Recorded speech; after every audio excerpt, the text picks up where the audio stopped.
దేవునికి స్తోత్రం. ప్రియమైన వారలారా, రక్షకుడును ప్రభువైన యేసుక్రీస్తు వారి నామంలో మీకు శుభములు వందనాలు తెలియజేస్తూ ఉన్నాం. దేవుడు మిమ్మలను, మీ బిడ్డలను, మీ కుటుంబములను దీవించి ఆశీర్వదించునుగాక. ఆమెన్. God bless you.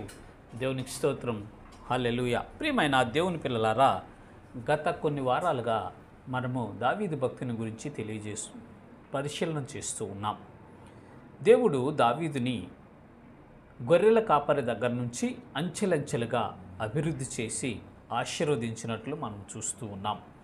గొర్రెలు కాచుకునే పిల్లవాడిని సైనికుడుగాను, సైన్యాధిపతిగాను, రాజుగాను, చక్రవర్తిగాను, సామ్రాట్టుగాను దేవుడు ఆయనను స్థిరపరిచినట్లు, ఆయన వంశమునే స్థిరపరిచినట్లు, శాశ్వతమైనటువంటి ఆశీర్వాదమును దావీదుకి ఇచ్చినట్లు మనము చూస్తూ ఉన్నాం ప్రియులారా. అయితే దావీదు భక్తుడి గుణగణాలు మనం పరిశీలించాం.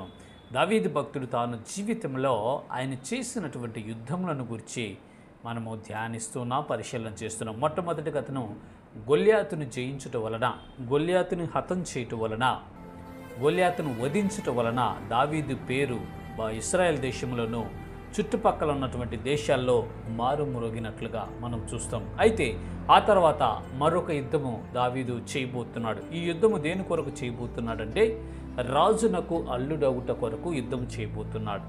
ఆనాడు ఇశ్రాయేల్ని పరిపాలిస్తున్నటువంటి రాజు సౌలు తన సౌలు కుమార్తెను వివాహం చేసుకోవటానికి ఆనాడు ఓలి ఇవ్వాలి. ఆనాడు స్త్రీలకు కట్నం ఇవ్వాలండి, పురుషులకు కాదు. స్త్రీలకు ఓలి ఇవ్వాలి. అంత డబ్బు లేదు కాబట్టి అయితే రాజు ఏం చెప్పాడంటే, నా శత్రువులైన ఫిలిస్తీన్ల మీద పగ తీర్చుకోవాలి నేను. దాని కొరకు నేను చెప్పిన పని చేసి యుద్ధం చేసి వాళ్ళు నువ్వు జయించి నేను అడిగింది నువ్వు తీసుకొస్తే నా కుమార్తె నీకు ఇచ్చి వివాహం చేస్తాను అని రాజు ఒక కండిషన్ పెట్టడం. ఆ కండిషన్కి దావీదు భక్తుడు ఒప్పుకొని వెళ్ళి జయించి అతను అడిగింది తీసుకుని వచ్చినట్లుగా ఈ యుద్ధంలో మనము చూద్దాము. లేఖన భాగము 1 సమూయేలు గ్రంథము 18వ అధ్యాయము 25వ వచనము. 1 సమూయేలు గ్రంథము 18వ అధ్యాయము 25వ వచనము. అందుకు సౌలు ఫిలిస్తీయుల చేత దావీదును పడగొట్టవలనన్న తాత్పర్యం గలవాడై రాజు ఓలిని కోరక రాజు శత్రువుల మీద పగ తీర్చుకోవాలనని ఫిలిస్తీయుల 100 ముందోళ్లు కోరుచున్నాడని దావీదుతో చెప్పుడనెనో. దేవునికి స్తోత్రం. హల్లెలూయా. ప్రార్థన చేసుకుందాం. పరిశుద్ధుడైన తండ్రి, ప్రేమస్వరూపి, దయగల ప్రభువా, మీకు వందనాలయ్యా. గడిచిన కాలం అంతా మీ రెక్కల మాటను దాచి భద్రపరిచి క్షేమాన్ని ఇచ్చినందుకు స్తోత్రాలు. ఈ దినము నాయన మీ వాక్యాన్ని ధ్యానించాలని మేము ఆశపడుతుండగా బలపరచండి. మీ పరిశుద్ధాత్మతో నింపండి. నిల్చున్నవాడు ఒట్టివాడు, మట్టివాడు, నిష్ప్రయోజకుడయ్యా, ఎందుకు పనికిరాని వాడే. ఆయనను మీ ఆత్మతో నింపి వాక్శక్తినిచ్చి మాకు కావలసిన మాటలు అందించి మమ్మల్ని బలపరిచి ఈ విశ్వాసయాత్రలో ముందుకు నడిపించి మీరు మహిమ పొందమని పరిశుద్ధుడైన యేసయ్య నామములో అడుగుకొని ప్రార్థిస్తున్నాము తండ్రి. ఆమెన్. దేవునికి స్తోత్రం. హల్లెలూయా. దేవుడు మిమ్మలను, మీ బిడ్డలను, మీ కుటుంబములను బహుగా దీవించి ఆశీర్వదించునుగాక. ఆమెన్. God bless you.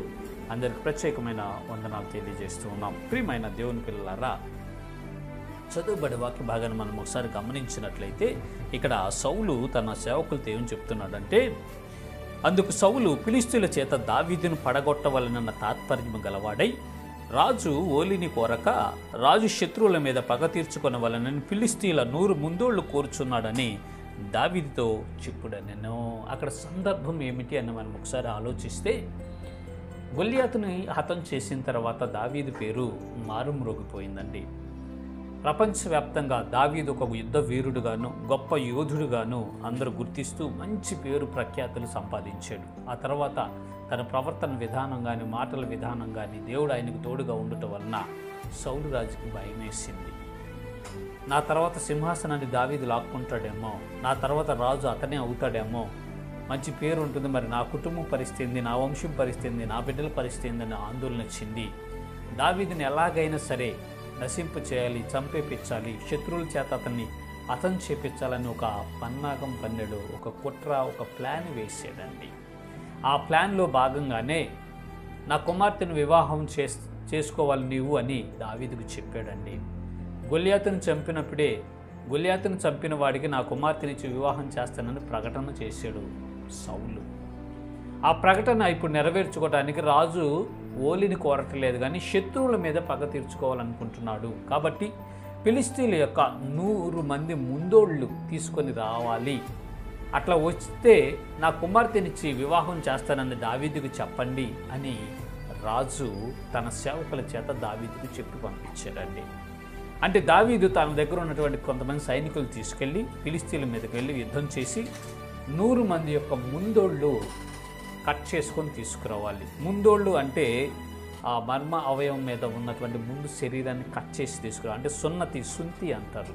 అది చేయమన్నాడు, 100 మందికి చేపిమన్నాడు. శత్రువుల యొక్క సైనికులకి, ప్రజలకి 100 మందికి అలా చేయమని చెప్పాడు. అసలు ఈ సున్నతి ఏంటి, ఎందుకు ఈ సౌలు చేయమన్నారు, అసలు సున్నతి యొక్క పరిస్థితి ఏంటి అని మనం ఒకసారి ఆలోచించినట్లయితే ఆదికాండము 17వ అధ్యాయంలో ఈ సున్నతిని గురించి దేవుడు మొట్టమొదటిసారిగా తన భక్తుడైనటువంటి అబ్రహాం గారికి తెలియచేస్తున్నాడు. ఆదికాండము 17వ అధ్యాయము 7వ వచనం మనం చూసినట్లయితే, నేను నీకు నీ తర్వాత నీ సంతానమునకును దేవుడినై ఉండునట్లు నాకును నీకును నీ తర్వాత వారి తరములలో నీ సంతతికి మధ్య నా నిబంధనను నిత్య నిబంధనగా స్థిరపరిచెదను.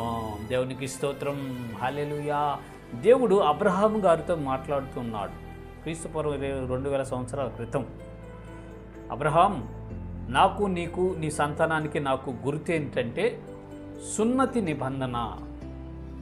ఈ సున్నతి గుర్తుంటే నా బిడ్డలని మీరు, నా భక్తులని, నా పిల్లలని గుర్తుగా ఉంటుంది. ఈ సున్నతిని మీరు చేయించుకోవాలి. నాకును మీకును ఇది నిత్య నిబంధనగా ఉండాలి. నీ తర్వాత నీ సంతానం అంతయు ఈ సున్నతిని అనుసరించి నడుచుకోవాలి అని దేవుడు ఆనాడు అబ్రహాం గారికి కరాఖండిగా ఆజ్ఞాపించాడండి. ఇదే 17వ అధ్యాయం 10వ వచనం మనం చూసినట్లయితే, నాకును నీకును నీ తర్వాత నీ సంతతికి మధ్య మీరు గైకొనవలసిన నా నిబంధన ఏదనగా మీలో ప్రతి మగవాడును సున్నతి పొందవలెనో.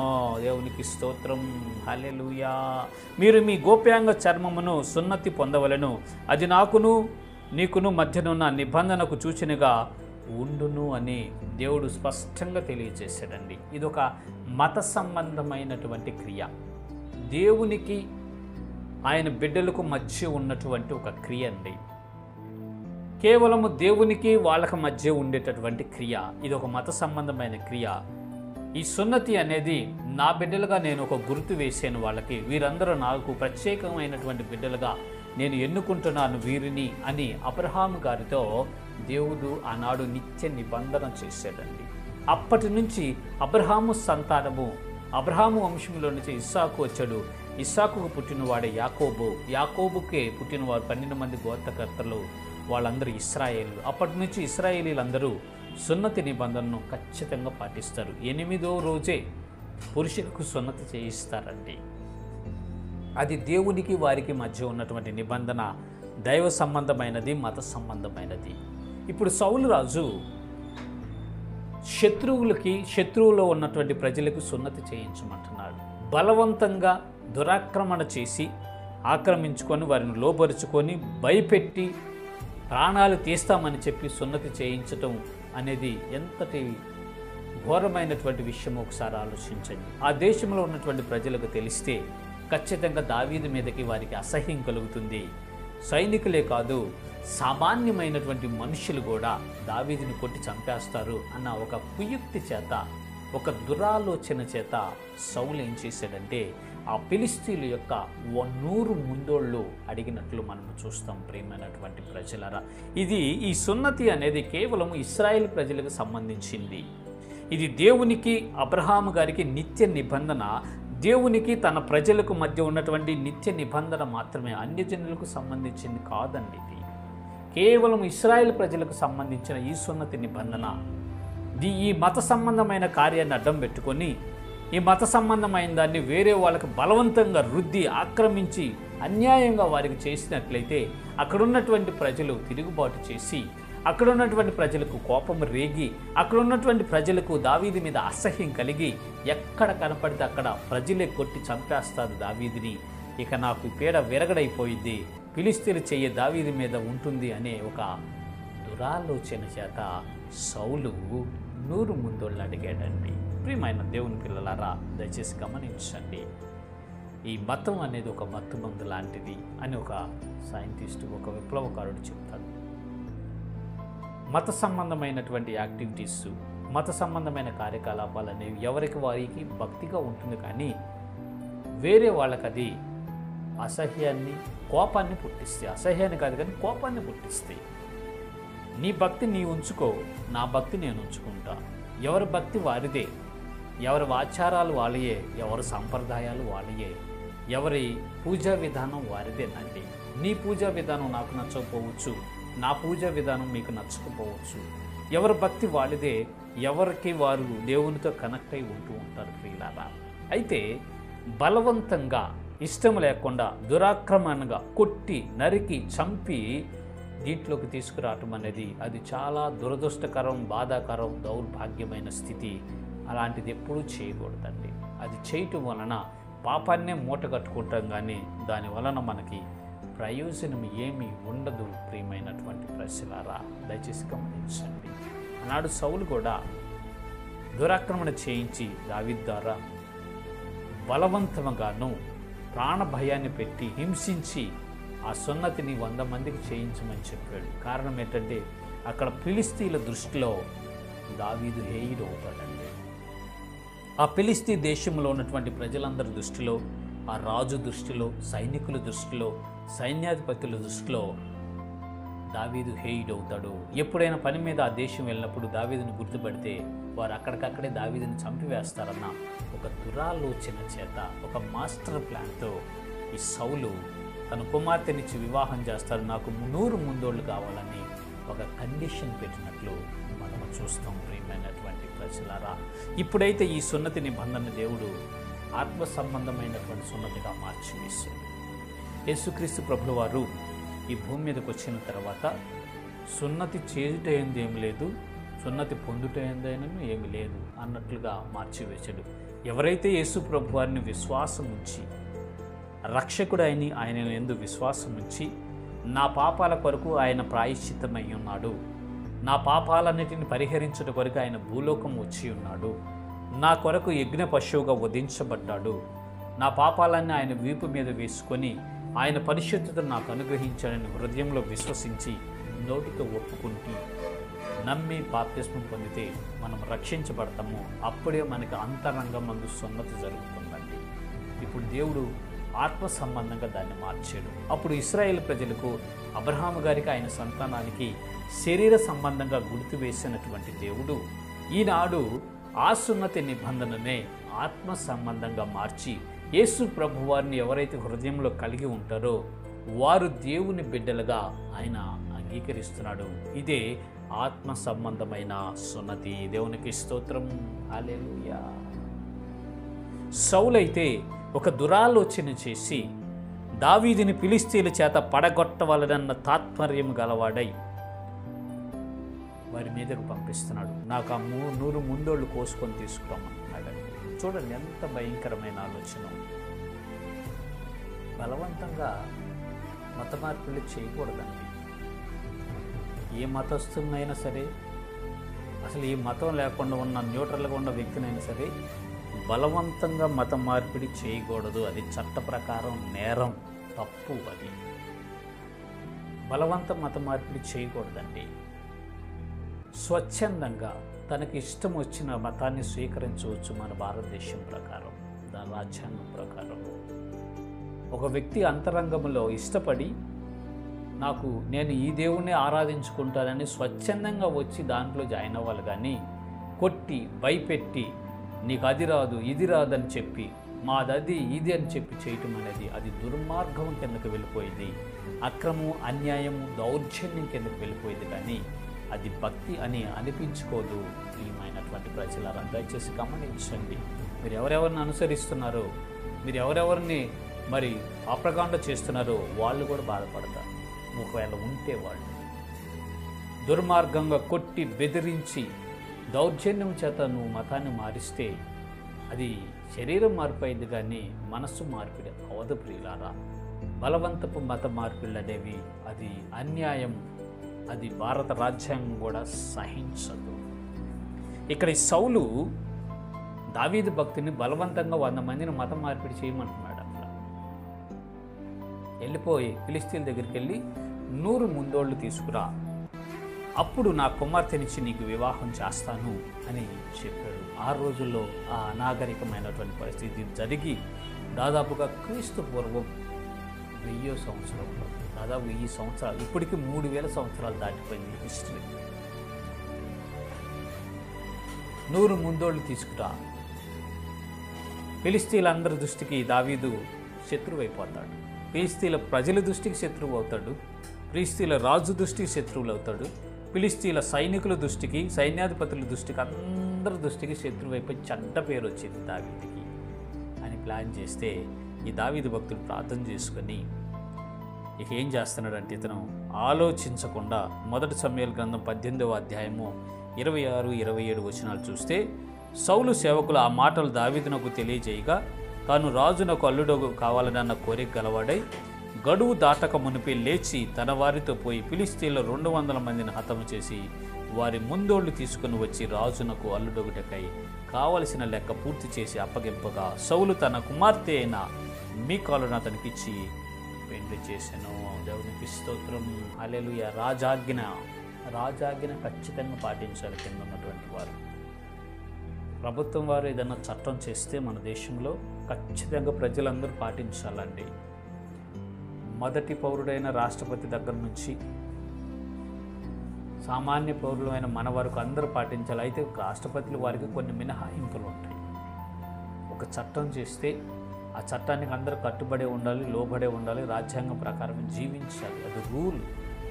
ఇక్కడ రాజు ఆర్డర్ ఇచ్చాడు దావీదుకి, ఓ వెళ్ళి తీసుకురాపో అంటే, తనకి ఇష్టం లేకపోయినా ఉన్నా తన దగ్గర ఉన్నటువంటి కొంతమంది యోధులను తీసుకుని వెళ్ళి శత్రువులను హతం చేసి, కొంచెం దుర్మార్గులైనటువంటి వారిని, చెడ్డ కార్యాలు చేసేటటువంటి వారిని 200 మందిని హతం చేసి వారి యొక్క ముందోళ్ళు తీసుకొచ్చి సౌలునికి అప్పగించినట్లు మనం చూస్తాం. ఆ యుద్ధములో ఎంతో ప్రయాసపడాల్సి వచ్చింది దావీదు. ప్రజలకు తెలిస్తే ప్రజలందరూ తిరుగుబాటు చేస్తారు. ఊర్లే దొమ్మిగా వచ్చేసి వీళ్ళ మీద పడి కొట్టి చంపేస్తారు. అలాంటి పరిస్థితిలో చాకచక్యంగా, తెలివిగా వ్యవహరించాడు దావీదు. ప్రజలకు తెలుసుకునే లోపే 200 మంది దుర్మార్గులను కొట్టి వారి యొక్క ముందోళ్ళు పోసేసి మూట కట్టుకొని తీసుకొచ్చి ఆ లెక్క సంపూర్తి చేసినట్లుగా మనం చూస్తాం. ఈ యుద్ధంలో కూడా దేవుడు దావీదునకు సహాయం చేశాడండి. అనేక రకాల యుద్ధాలు దావీదు భక్తుడు తన జీవితంలో జరిగించాడు. ప్రియులారా, ఇప్పుడు మనము కూడా యుద్ధరంగంలో ఉంటూ ఉన్నాము. సెన్సిటివ్గా పోరాడాల్సినటువంటి విషయాలు కొన్ని ఉంటాయి. కుటుంబంలో భార్యాభర్తల మధ్య కానీ, బిడ్డల మధ్య కానీ, రక్త సంబంధికుల మధ్య కొన్ని సెన్సిటివ్ విషయాల్లో పోరాటం జరుగుతూ ఉంటుంది, యుద్ధం జరుగుతూ ఉంటుంది. ఆ సెన్సిటివ్ యుద్ధంలో మనము జ్ఞానము కలిగి, యుక్తి కలిగి, దైవ సహాయం చేత మనము దానిని జయించాలి. లేదంటే చిక్కుల్లో పడిపోతాం, అపాయంలో పడిపోతాం, నష్టపోతాం, ఎడబాటైపోతాం. అంటే ప్రియమైన ప్రజలు, ఇప్పుడు ఈ దావీదు భక్తులు చేసినటువంటి ఈ యుద్ధము కూడా, ఈ ఫిలిస్తీన్ల 100 ముందోళ్ళ విషయంలో కూడా చాలా సెన్సిటివ్ విషయం ఇది. ఇలాంటి యుద్ధము కూడా దావీదు చాలా చాకచక్యంగా, తెలివిగా అది నెరవేర్చినట్లు మనం చూస్తాం. ప్రియమైన సహోదరుడా, సహోదరి, నీవు నేను మనమందరము యుద్ధరంగంలో ఉన్నాము. ఈ యుద్ధరంగంలో మనం ఉన్నాము. యుద్ధములను జాగ్రత్తగా నడిపించుకోవాలి. ఏ యుద్ధం ఎలా చేయాలి, శారీరక సంబంధమైన యుద్ధం ఎలా చేయాలి, ఆత్మ సంబంధమైన యుద్ధం ఎలా చేయాలి, కుటుంబంలో యుద్ధం ప్రారంభమైతే ఎలా చేయాలి, రక్త సంబంధికుల మధ్య యుద్ధం ప్రారంభమైతే ఎలా చేయాలి, మరి భార్యాభర్తల మధ్య యుద్ధం స్టార్ట్ అయ్యేది అది ఎలా చేయాలి, బిడ్డల మధ్య, తల్లిదండ్రుల మధ్య, అత్తమామల మధ్య యుద్ధం స్టార్ట్ అవుతుంది అది ఎలా చేయాలి, వీటన్నిటినీ జరిగించుటకు తగినటువంటి జ్ఞానము మనకు అవసరం అండి. తగినటువంటి శక్తి మనకు అవసరం అండి. యెహోవా యుద్ధాలు జరిగించేవాడు అని దావీదుకి పేరు. దావీదుకు ఉన్నటువంటి బిరుదు ఏంటంటే యెహోవా యుద్ధాలు జరిగించేటటువంటి వాడు. అంటే దేవుని చిత్త ప్రకారం అతను యుద్ధానికి వెళ్ళేటటువంటి వాడండి. దేవుని చిత్తాన్ని తన జీవితంలో అనుసరించి నడుచుకున్నటువంటి వ్యక్తి దావీదు. చూడండి, ఆ దేశాన్ని పరిపాలిస్తున్న రాజే కపటోపాయం చేత, కుయుక్తి చేత ఫిలిష్తీయుల చేత దావీదుని పడగొట్టాలన్న తాత్పర్యం చేత మరి 100 ముందోళ్ళు అడిగాడు. ఎంతటి ప్లాన్ ఒకసారి ఆలోచించండి. అయ్యా, ఈ ఫిలిష్తీయులు బోర్డర్లో ఇబ్బంది పెడుతున్నారు, మన భూభాగాన్ని ఆక్రమించారు, మన పంటలన్నీ లాక్కుంటున్నారు, అక్కడ ఉన్న రైతులందరిని ఇబ్బంది పెడుతున్నారు, అక్కడికి వెళ్ళి యుద్ధం చేసి వారిని జయించుకురా, నా కుమార్తెనిచ్చి చేస్తానని అనలా. ఫిలిష్తీ దేశమంతా దావీదుకి విరోధంగా చేయాలని, మనుషులందరూ దావీదుకి వ్యతిరేకంగా మారాలని సౌలు ప్లాన్ వేసి పంపించాడు. అయితే ఫిలిష్తీయులకి తెలిసే లోపే కామ్గా సైలెంట్గా పని చేసుకొచ్చాడు మన దావీదు భక్తుడు. దేవునికి స్తోత్రం, హల్లెలూయా. ప్రియమైన ప్రజలరా, ఈ యుద్ధంలో మనం వెళ్తూ ఉండగా మన మీద అనేక కుట్రలు, అపాయాలు, అనేక రకాల ప్లాన్లు వేస్తారు కొంతమంది. వీటన్నిటిలో నుంచి మనం జయాన్ని పొందుకోవాలంటే చాలా మెలకువ కలిగి ఉండాలి, తెలివి కలిగి ఉండాలి. అన్నిటికంటే ముఖ్యంగా దేవుని చిత్తానికి మనల్ని మనం అప్పగించుకోవాలి. ప్రతి విషయంలోనూ మనము ప్రార్థన చేయాలండి. దేవా, ఇదిగో నా ముందు ఈ సమస్య ఉన్నది, నా ముందు ఇదిగో ఈ కార్యం ఉన్నది, ఈ యుద్ధం ఉన్నది, ఈ పోరాటం ఉన్నది, మరి నేను ఏం చేయమంటారు? ఎలాగో ఈ పోరాటాన్ని నేను జయించాలి, ఎలాగో ఈ పోరాటాల్లో విజయాన్ని సాధించాలి ప్రభువా అని మనము ప్రార్థన చేయాలండి. దావీదు భక్తుడైతే ప్రతి విషయంలోనూ యెహోవాకు మొరపెట్టేవాడు.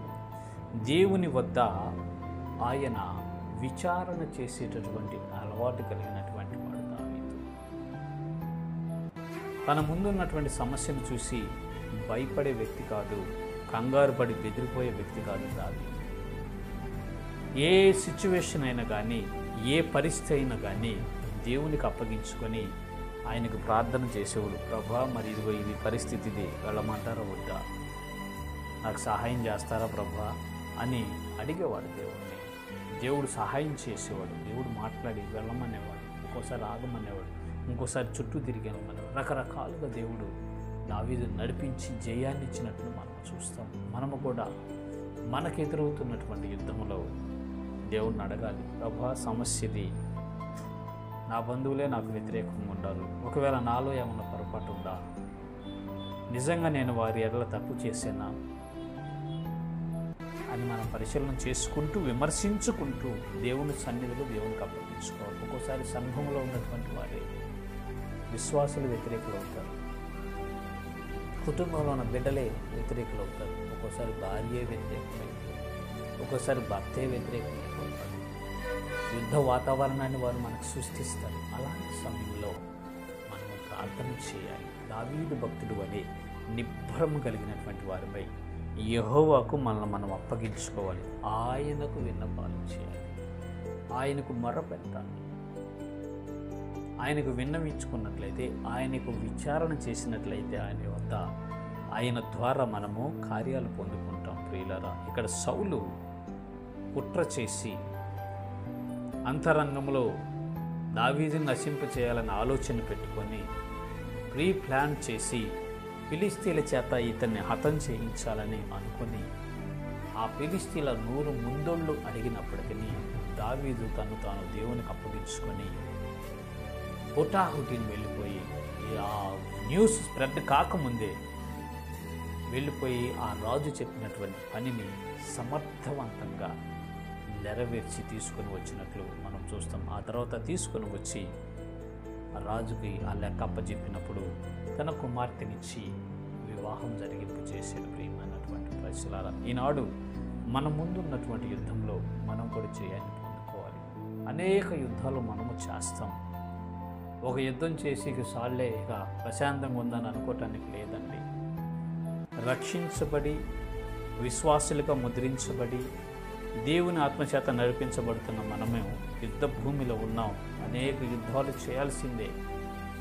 మన శరీరంలో ప్రాణం ఉన్నంత వరకు యుద్ధం చేయాల్సిందే. ఈ భూలోకంలో మనం బ్రతికున్నంత వరకు యుద్ధం చేయాల్సిందే. క్రైస్తవుడు అనబడే ప్రతి ఒక్కళ్ళు యుద్ధ భూమిలో ఉన్నారు. ఓ సహోదరుడా, సహోదరి, నీవు యుద్ధ భూమిలో ఉన్నావు. ఓ సహోదరుడా, సహోదరి, నువ్వు యుద్ధ భూమిలో ఉన్నావు. నీవు యుద్ధ భూమిలో ఉన్నావు. మెలకువగా ఉంటే జయిస్తావు, నిద్రపోతే పడిపోతావు, ఓడిపోతావు. శత్రువు నిన్ను ఓడిస్తాడు, పతనం చేస్తాడు, పడవేస్తాడు, చివరికి నరకానికి నిన్ను ఈడ్చుకుపోతాడు. జాగ్రత్త. రక్షించబడిన నీవు, రక్షించబడిన నేను, మనమందరము యుద్ధ భూమిలో ఉన్నాం. మెలకువగలిగి యుద్ధం చేయాలి. దేవుని శక్తిని పొందుకొని మనం యుద్ధం చేయాలి.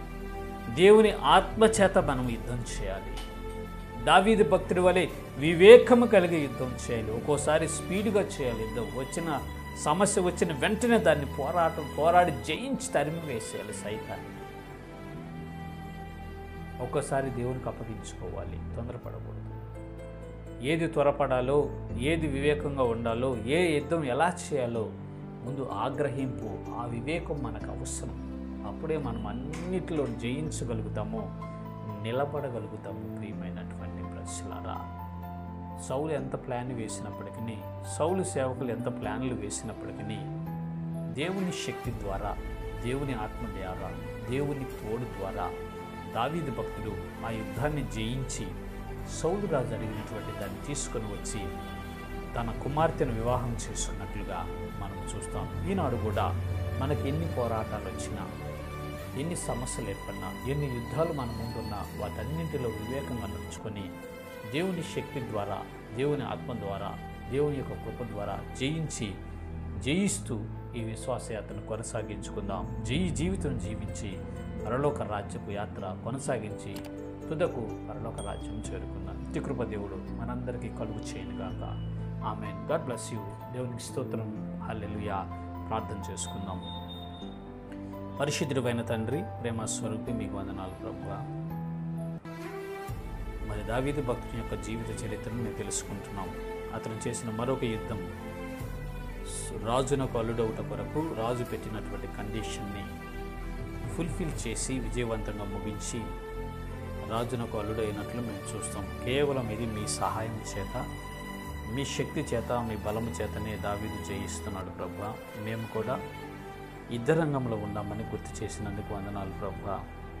ఈ ఆత్మీయ యుద్ధములో మీ శక్తిని, మీ బలమును, మీ కృపను, మీ ఆత్మను మాకు దయచేసి ప్రతినిత్యము ఈ యుద్ధములో, ఈ పోరాటంలో జయాన్ని పొందుకొని ముందుకు వెళ్ళే కృప దయచేయండి. ఆనాడు దావీదు భక్తునికి జయ జీవితాన్ని ఇచ్చినటువంటి యేసయ్య, పరిశుద్ధాత్మదేవ, తండ్రి అయిన దేవ, ఈనాడు మాకును జయ జీవితాన్ని ఇచ్చి విజయ పదంలో మమ్మల్ని నడిపించి మీ కృపతో నింపమని, మీరే మాకు సహాయం చేసి దీవించమని యేసు నామములో అడుగుకొని ప్రార్థిస్తున్నాము తండ్రి.